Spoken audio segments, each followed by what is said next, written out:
So it's some work that has been done a few years ago, and some parts of it is still in progress. It's joined with my good friend and collaborator Chris Manon from University of Kentucky. UK here means University of Kentucky. And my good friend and postdoc, a very bright guy, Boris Tsvelikhovsky, who is a student of Ivan Losev in Northeastern, who was. Okay, so even though Johannes told me almost everybody is familiar with toric varieties, but just to set the notation and everything, I'll just quick review of toric varieties. The talk is about bundles over toric varieties and classification of them using some gadgets, combinatorial gadgets, which are very, very well studied in representation theory, called buildings of algebraic groups. And this talk gives a work gives a connection which has not been explicitly studied before, or between these two theories, theory of buildings and theory of toric varieties, and bundles and toric varieties. Okay, so C star denotes multiplicative group of complex numbers. Okay. By the way, every talk, lot of talks, people ask me what app I'm using. It's called Good Notes on iPad. I think it's probably exists on other platforms as well, but definitely it's very good on iPad. C star to then n-dimensional algebraic torus, I denoted by T. It's a co-character lattice, or lattice of one parameter subgroups, algebraic homomorphisms from C star to T. This can be identified with Zn, given by T to the gamma 1 to T to the gamma n. Sorry for the background noise. So this is a one parameter subgroup associated to n tuple of integers, and then group of characters from T to C star homomorphisms is given by a monomial in x coordinates on torus, x1 xn, x1 to alpha 1, xn to alpha n. So it's a character associated to n tuple of integers. And then a toric variety, as probably most of you know, is a variety, n-dimensional variety, equipped with an action of algebraic action of T, such that it has a one orbit which has no stabilizer, and is which means isomorphic to T, and is open. So if it has an open orbit, you can more or less basically say that varieties with action of T which have finitely many orbits, irreducible variety.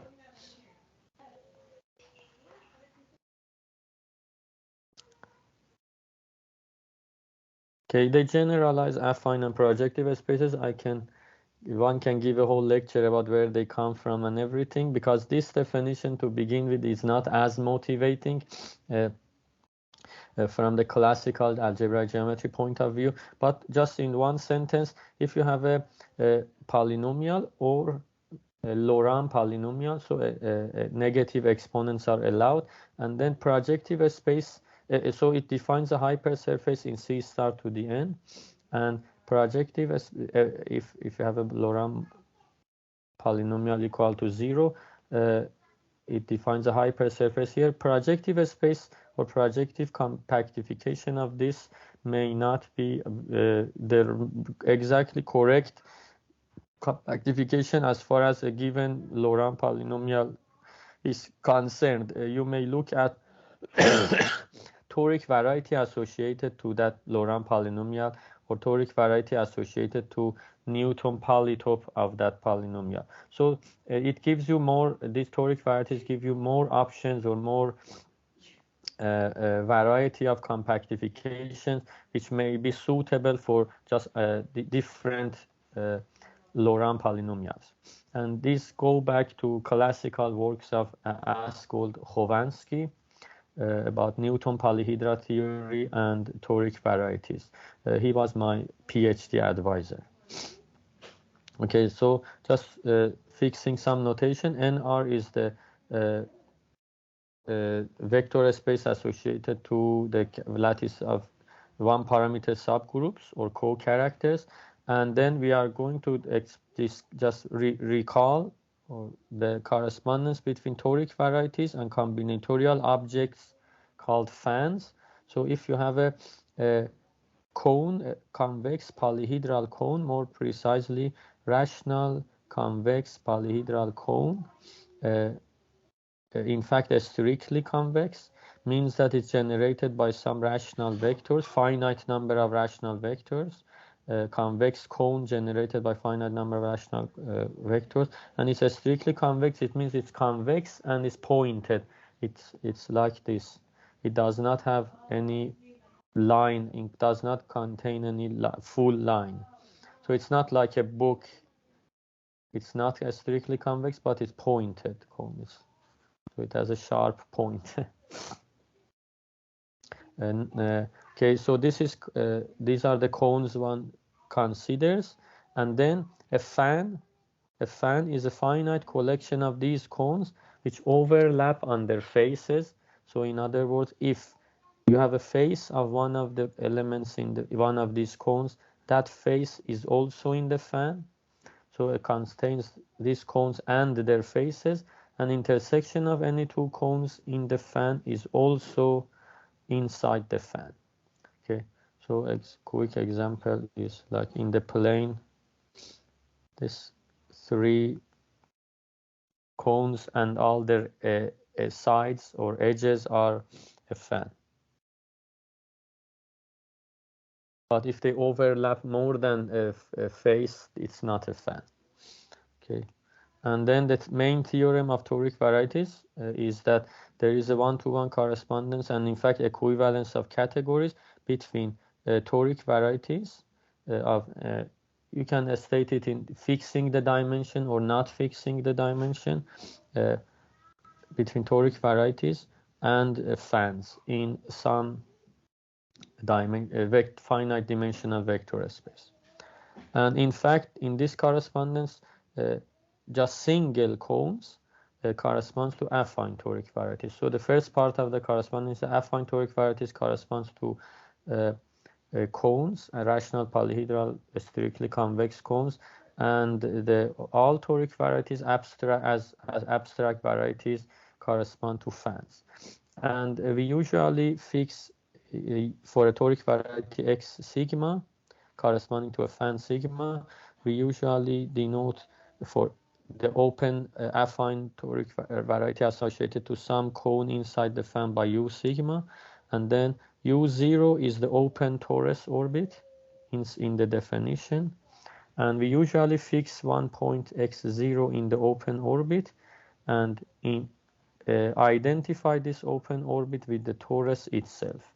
So orbit of this t going to the tx0 is the isomorphism between torus and the orbit, open orbit. Next comes a classification of line bundles and Cartier divisors and the toric varieties. So first, most books consider the classification of divisors which are Cartier divisors and the toric variety and which are invariant under torus action. By the way, as far as the classification concerned, I think I did not explicitly mention in the definition that we assume X to be normal as well, toric varieties to be normal variety as well. Otherwise, classification gets a little bit less straightforward. So always in the definition, you assume toric variety is normal variety. Yeah, so Cartier divisors which are invariant under torus action, that's usually what the books start classifying.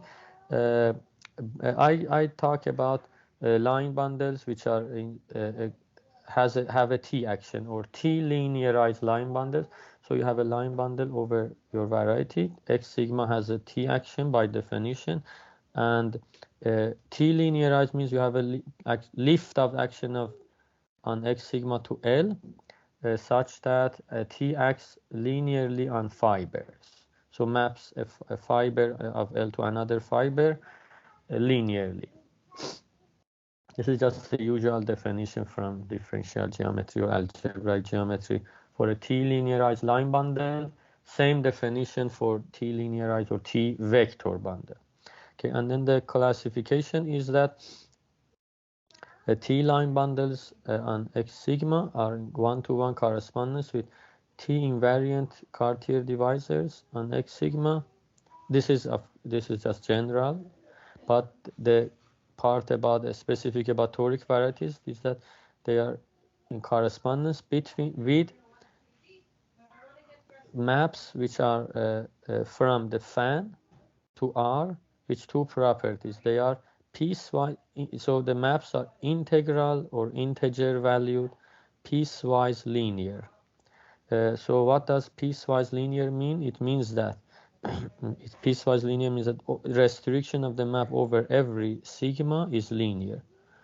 And integral means that it maps lattice points, in integer points or points in N, to Z. And the bars around sigma is notation for support of sigma. It means union of cones in sigma.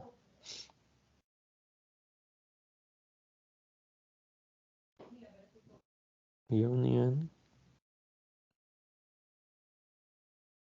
cones in sigma. It's a very, very beautiful description and has some very, very interesting applications and a lot of things about this.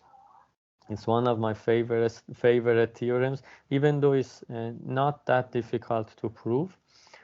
So if this is your fan, this union of these cones in two-dimensional Euclidean space, so two-dimensional toric variety. So that you are thinking of a map that is linear on this. So you're given by dot product with one vector here, another dot product with another vector here, here. So it's if you think of graph of it, it's like a bunch of planes glued together in a continuous way, so that it's graph of a continuous function, but it's piecewise or cone-wise linear, and then but it should be also send integer points to integer points, lattice points to integers. It means that on each region of linearity is given by dot product with a integer vector, lattice vector. Okay, and if you notice, it's determined by values on this rays. Ray means one-dimensional cone. So if such a function in this picture is determined by its values on this rays, or if I fix a smallest in lattice vector on each ray, these points that I have marked, then this function is uniquely determined by its values on this. Okay.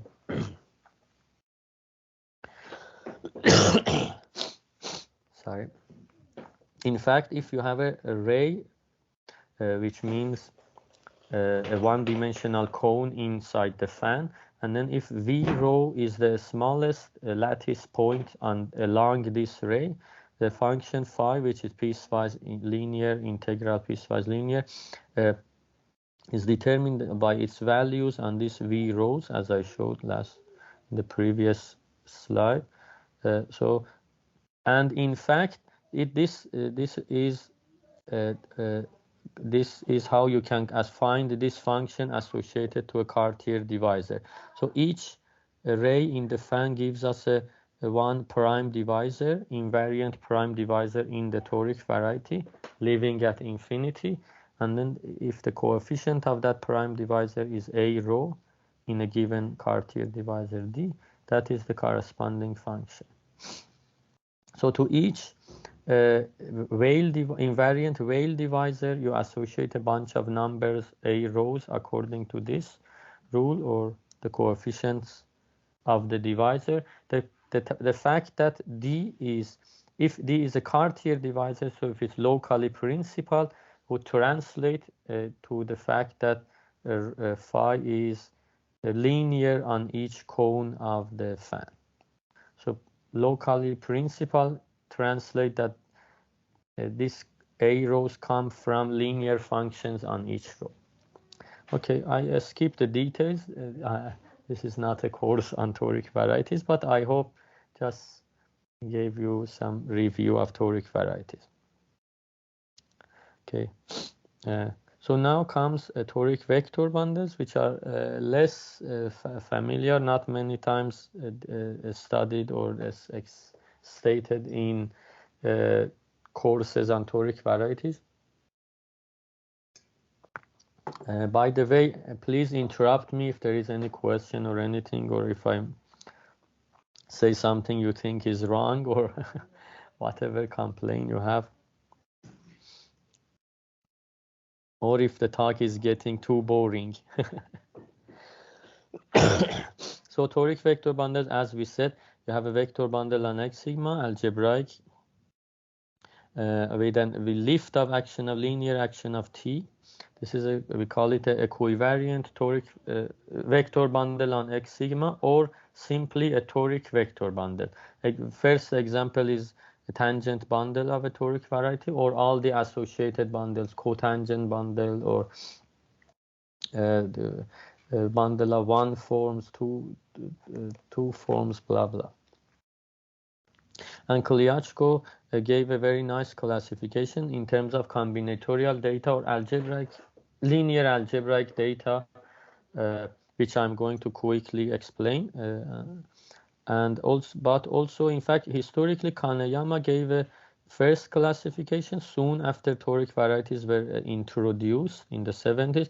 But Klyachko's classification has had much more influence, and also it's much easier to use. Kaneyama's classification is in terms of co-cycles. It contains some important ingredients, but Klyachko, at least in my opinion, is far better. And as far as I know,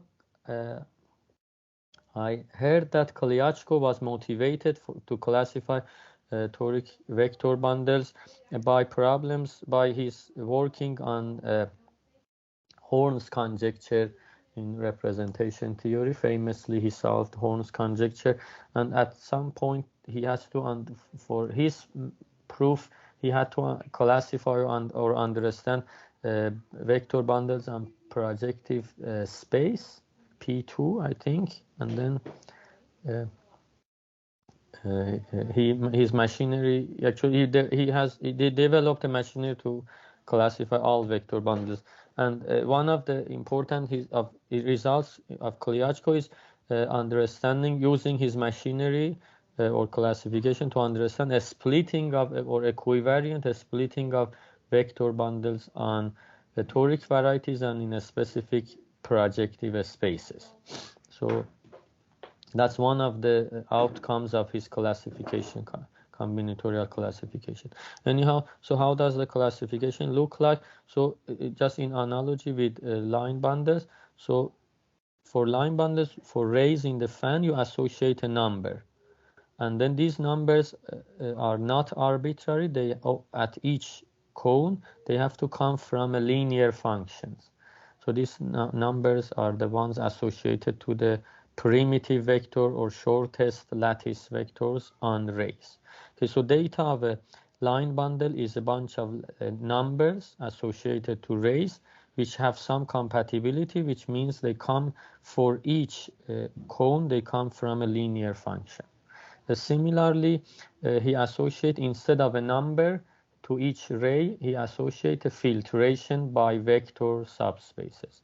Okay, so first he needs this vector space that everything lives in. So we had fixed a distinguished point inside the open orbit. So consider that and take the fiber of a vector bundle over that distinguished fixed point in the open orbit. and that's our E. It's just a R-dimensional vector space. By the way, I have been saying everything over complex numbers. The base field is not important for most of, I think for all of the discussion, or at least most of the discussion, you can take any field. And so you have this fixed vector space, and R is the rank of the vector bundle. So isomorphism classes of equivariant vector bundles over X sigma, and then sigma is also fixed. The toric variety, the base is fixed, is R one-to-one correspondence with families of Z filtrations in this vector space which are compatible. I have to explain. The compatibility condition is little bit what makes it less straightforward, but it's as nice as you can have in the case of vector bundles. So what is a Z filtration? So it's a decreasing filtration by vector spaces, which is indexed by integers. They could be equal also. Like this notation means equality is allowed. So decreasing filtration indexed by integers for each row or each ray, each one-dimensional cone in the fan. You have a decreasing filtration. The condition is that after a while the filtration should become zero, and if you go far enough to the left, it should be the whole space. But some things happen in the between, in the middle, so you have some jumps and have a filtration by vector spaces. This is the data associated to each ray. So each ray has such a filtration. And then you may ask, in the case of R equal to 1, a line bundle, what is the data? So it's data of going from filtration going from C to 0. So you see filtration looks like a lot of copies of C, and then at some point going from C to 0 and then 0 afterwards. At what index this appears, this jump going from C to 0 appears, the index at which it appears, this index at which you have a jump, is that value of the piecewise linear function A row. So in the line bundle case, to each row we had a number assigned. Here we have also a number assigned, which means where the filtration goes from C to 0.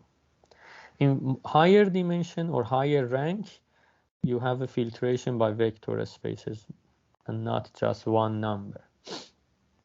And then you have to have a piecewise linearity condition. So these families should be somehow compatible, means if you have a bunch of rays, which are rays of or edges of a cone in the fan, this corresponding filtration somehow should be linearly related. Klyachko's compatibility condition is that there exists for each cone in the fan, there exists a basis for your vector space, and each basis element corresponds to a character inside the character lattice, or bunch of monomials if you like. So you have a basis, and each basis is labeled with one character, such that out of this data you can recover all the filtrations of this associated to the rays of sigma. And you can actually define the filtration spaces by a span of basis elements whose index satisfies some linear inequality. Linear inequality depends on the characters. So this is pairing of some co-character and the character.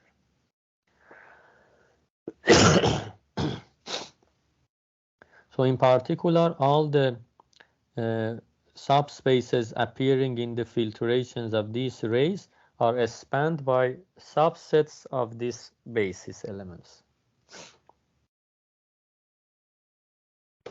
Okay, so this is little bit not very clear, but Maybe if you want, I can. If anybody wants, can look at references, more detailed references, or I can, if you want, I can explain more clearly where this data comes from after the talk.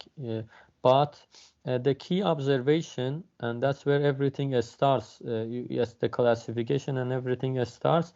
And if, in fact, if you little bit think about it, all that classification and all this discussion is kind of comes very naturally, and depending on how smart we are, kind of easily. So key observation is that equivariant vector bundle over a toric variety is always trivial on any affine chart. So an equivariant vector bundle on affine toric variety is always trivial. Moreover, is even more strongly is T equivariantly trivial, meaning that it's isomorphic.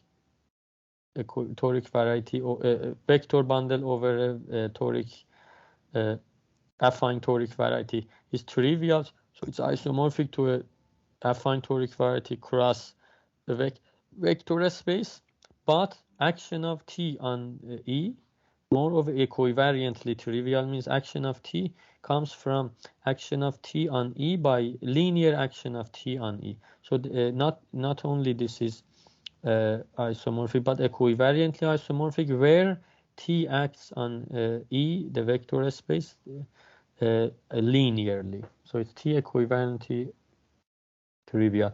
And as soon as you know this, this everything follows. This classification follows. Okay, and for just a small example, if you have CP2, P2 tangent tangent bundle of CP2. E is it's a rank 2 bundle, so it's a 2-dimensional vector spaces. The fan of CP2 should hopefully is familiar with to everybody. It's the fan consisting of these 3 2-dimensional cones, 3 1-dimensional rays or 1-dimensional cones, and 1 origin. So this is the fan. So we need to associate filtrations into these 3 rays, and one filtration is this. So it starts from C2, then at position 1 you have the vector spanned by a second basis element, and then 0, a standard basis. Then similarly C2, then another 1-dimensional subspace spanned by first standard basis element, blah blah, and then you have another filtration. This time you have this. I think this is in the first position, first in the filtration, in the Z filtration. Any questions? Any? Okay.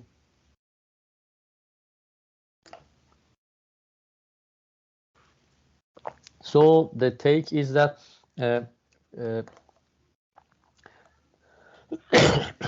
toric vector bundles, equivariant vector bundles, and toric varieties are classified by some data, linear algebraic data. It has some feel of combinatorial linear algebra, and actually there is some matroids hidden behind, etc., etc. This business. Okay, maybe I can mention Orkov, Kelly Jabush, Sandra DiRocco, and Greg Smith.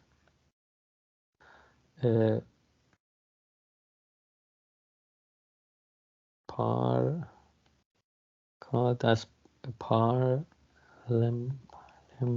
of Polytopes. So it's a paper from few years ago. They to a toric vector bundle and the Klyachko data, they associate a collection of polytopes, which determines the sections of the sections of the vector bundle, and they get some nice results out of that, and some matroid theory pops up in that discussion also. So in case you are really interested. Anyhow, our goal is to classify more general stuff about toric principal bundles. So let me just quickly skip ahead and to the main theorem.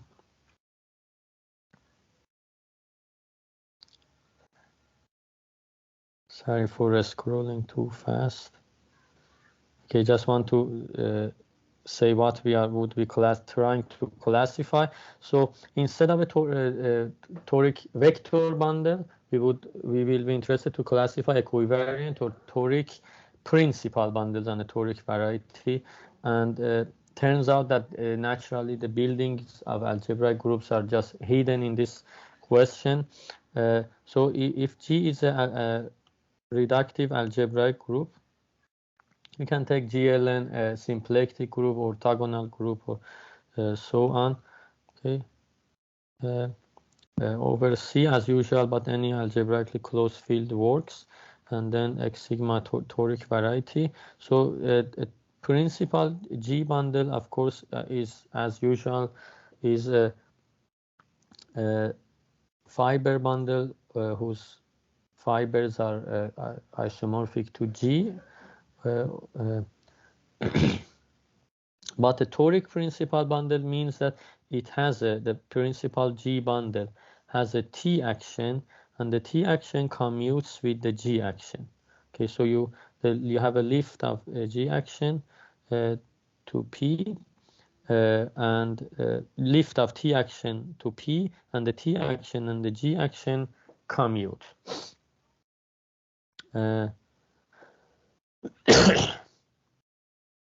Okay, and Piecewise, Podar, in a series of papers, they extended Kaneyama's classification of vector bundles to this setting, and if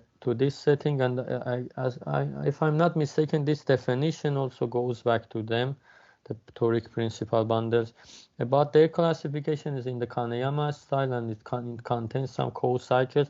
We give a classification used in the style of Klyachko, and then building theory pops in. Okay, so quickly reviewing also the what a building now is. So building of an algebraic group. I think I'm going fine time-wise. So a building, now a quick review of building theory for algebraic groups. Before working on this project, I had no idea what a building is, so I had to learn some to complete this work. I'm far from expert. So it's a certain infinite abstract simplicial complex associated to a usually semisimple group or reductive group, or as you can say, any linear algebraic group, which has some distinguished subcomplexes which are called apartments. All apartments are finite complexes, and they are all the same, so they are all isomorphic.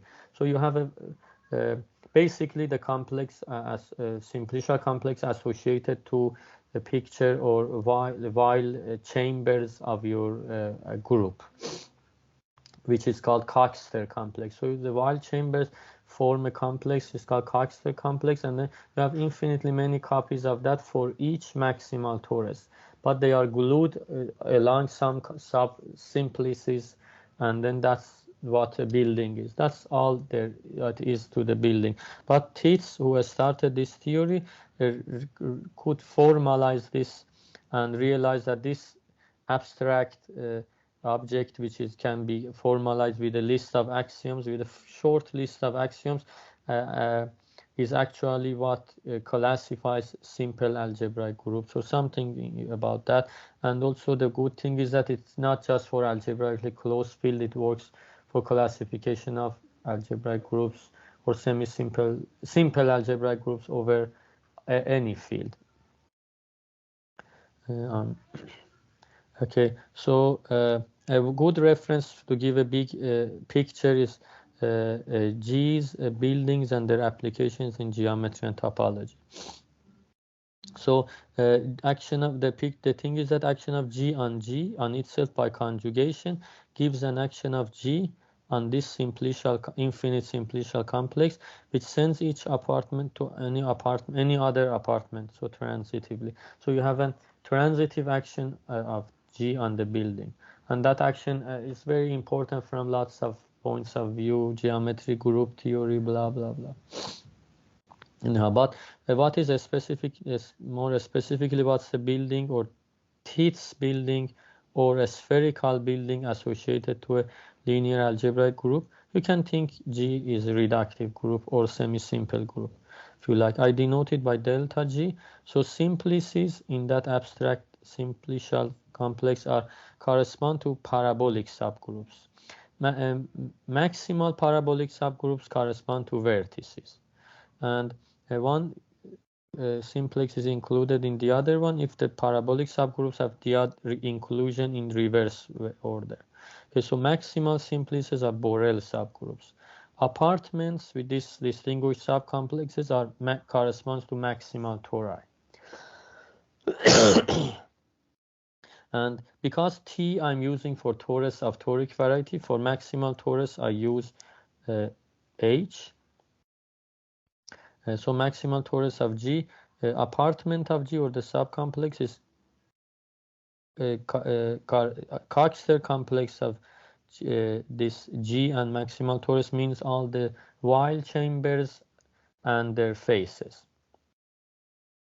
And this is the co-character lattice of H, or vector space associated to co-character lattice. Okay. So this is an example of a spherical building, this simplicial complex we just introduced, meaning that you have Weil chambers for SL2. This is picture Weil chambers of SL3.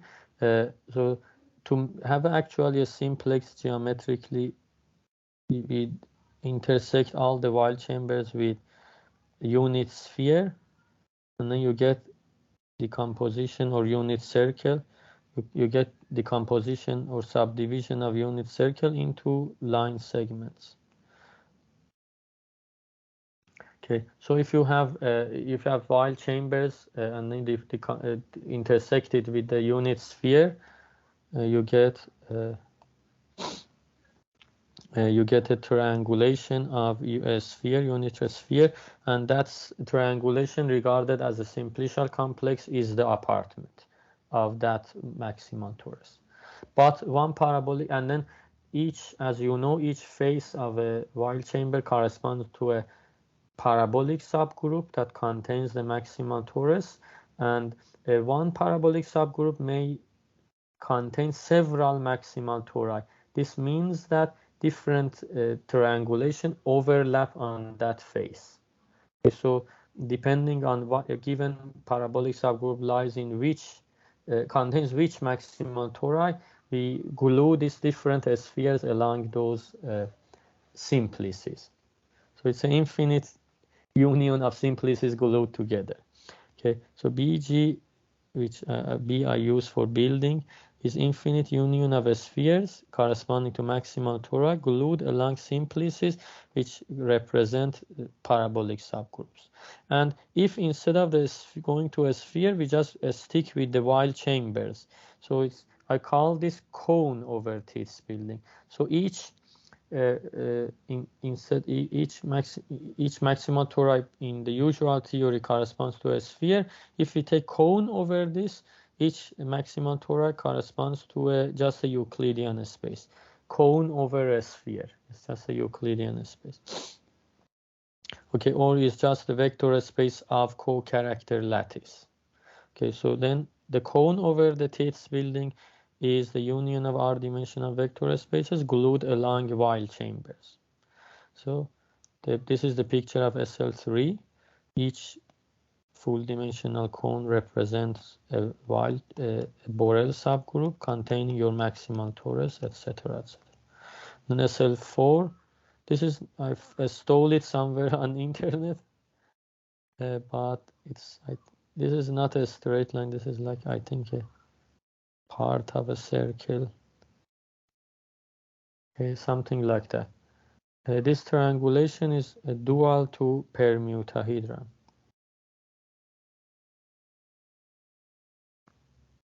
Okay, so that's how, as a Coxeter complex or apartment of SL4, each apartment looks like.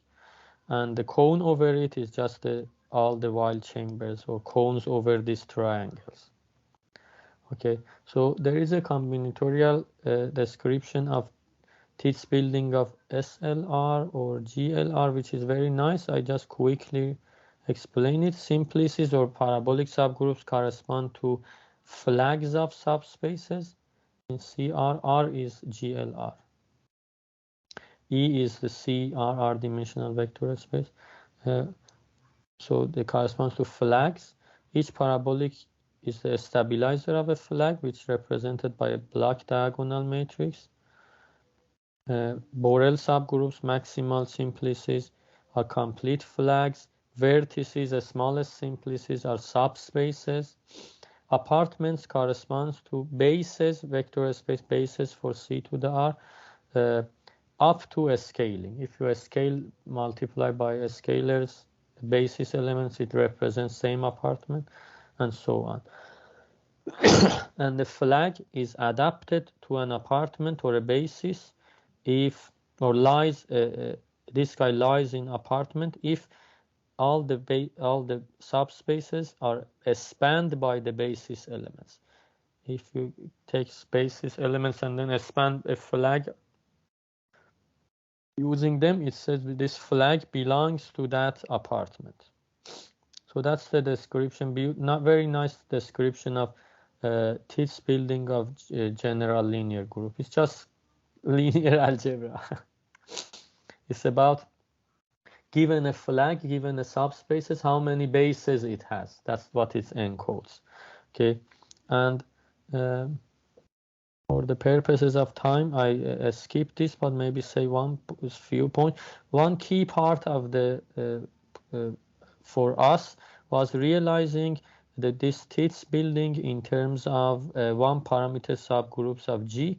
We found the description using one parameter subgroups is cert equivalence G can be building of G, or cone over the building of G can be realized as equivalence classes of one parameter subgroups, and two one parameter subgroups are equivalent if their difference or quotient has a limit in G. So basically they point to the same thing at infinity. Okay, and I couldn't find it anywhere, and I was happy that this is a very nice geometric description of the building of G, but finally I found that very, very close, almost the same description appears in Mumford's book on geometric invariant theory. So it's a little bit differently, goes back to Mumford. Description of Tits building of G in terms of one parameter subgroups, without thinking about Coxeter complex or anything else. Anyhow, so I already explained the definition of toric principal bundle. Then we now have this theorem.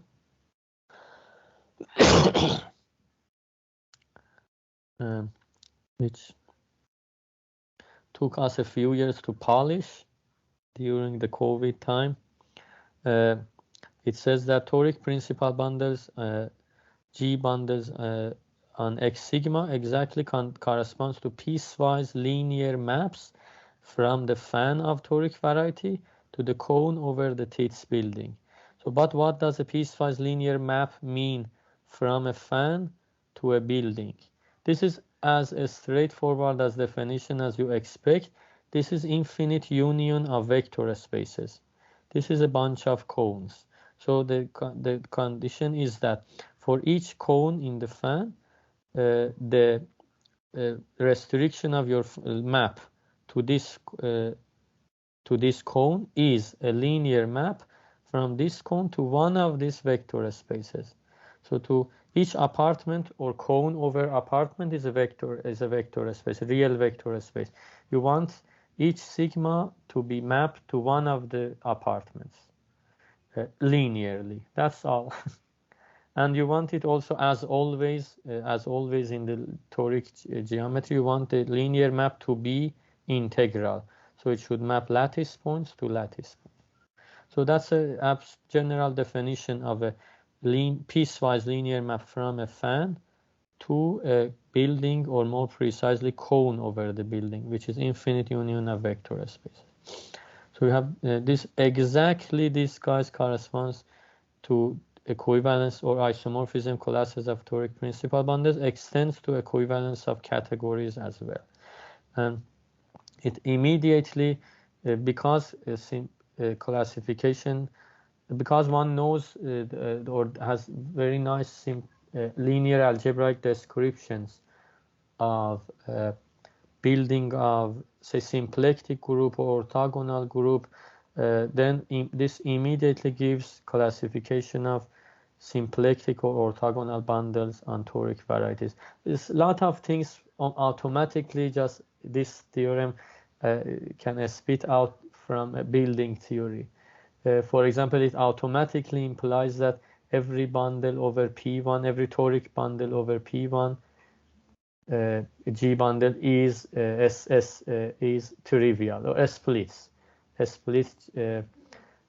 Because every two simplices lie in an apartment. Just from some building properties, you get several immediate corollaries.